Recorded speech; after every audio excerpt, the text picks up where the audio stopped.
Good morning students, welcome to class 9। बेटे, आज मैं आपको कृतिका भाग 1 पाठ 3 जगदीश चंद्र माथुर द्वारा लिखित रीढ़ की हड्डी एकांकी का परिचय देना चाहूँगी।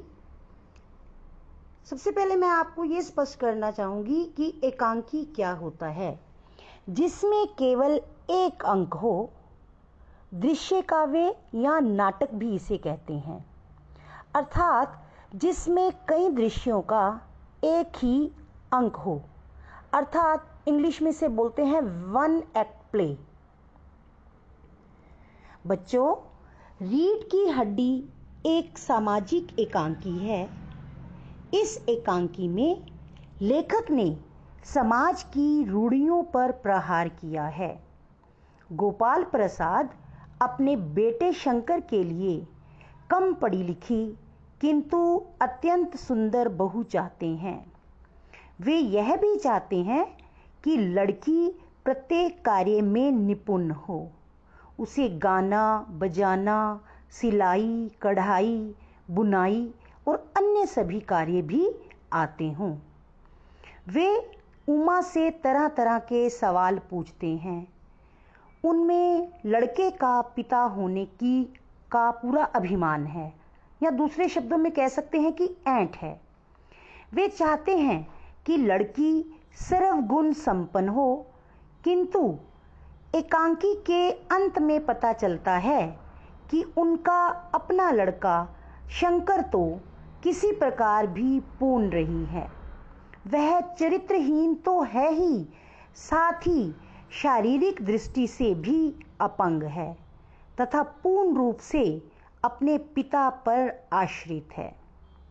वह ठीक प्रकार से खड़ा भी नहीं हो पाता, क्योंकि उसकी रीढ़ की हड्डी ही नहीं है। लेकिन दूसरी ओर आज समाज को उमा जैसी लड़की की आवश्यकता है। शंकर जैसे लड़के समाज को किसी भी रूप में ऊंचा उठाने में योगदान नहीं दे सकते। वह पढ़ा लिखा तो अवश्य है, किंतु वह चारित्रिक एवं मानसिक रूप से इतना दृढ़ नहीं है कि समाज को एक नई दिशा दे सके। दूसरी ओर उमा वर्तमान नारी की साक्षात प्रतिमूर्ति है। वह अन्याय का डटकर विरोध करने वाली है। उसमें रूढ़ियों और कुरीतियों से लड़ने का साहस है। वह अन्याय को चुपचाप सहन करके उसे बढ़ावा देने वाली नहीं है।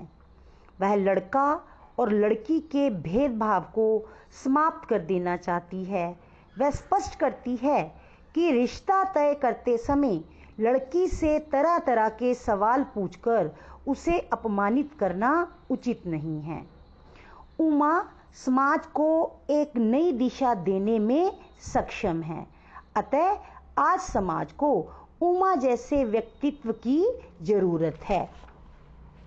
तो इस पाठ के माध्यम से ये सब बातें बताई गई हैं कि लड़की को किसी भी मामले में लड़के से कम समझना नहीं चाहिए। जब अंत होता है तब उमा कहती है कि जाइए और घर जाकर यह जरूर पता लगा लेना कि आपके लाडले बेटे की रीढ़ की हड्डी भी है या नहीं। आप मुझसे तो इतने प्रश्न पूछ रहे हैं। बाबू गोपाल प्रसाद के चेहरे पर बेबसी का गुस्सा और शंकर के चेहरे पर रुआसापन आ जाता है। दोनों बाहर चले जाते हैं। राम स्वरूप, जो कि उमा के पिता हैं, वे कुर्सी पर धस से बैठ जाते हैं। उमा रोने लगती है तो घबराई हुई प्रेमा, जो राम स्वरूप जी की पत्नी है, वो भी आ पहुंचती है। तभी उनका नौकर रतन भी वहां आ जाता है। वह मेहमानों के लिए कुछ जरूरी सामान लेने बाहर गया हुआ था। सभी रतन की ओर देखते हैं और यह एकांकी जो है समाप्त हो जाता है। Thank you.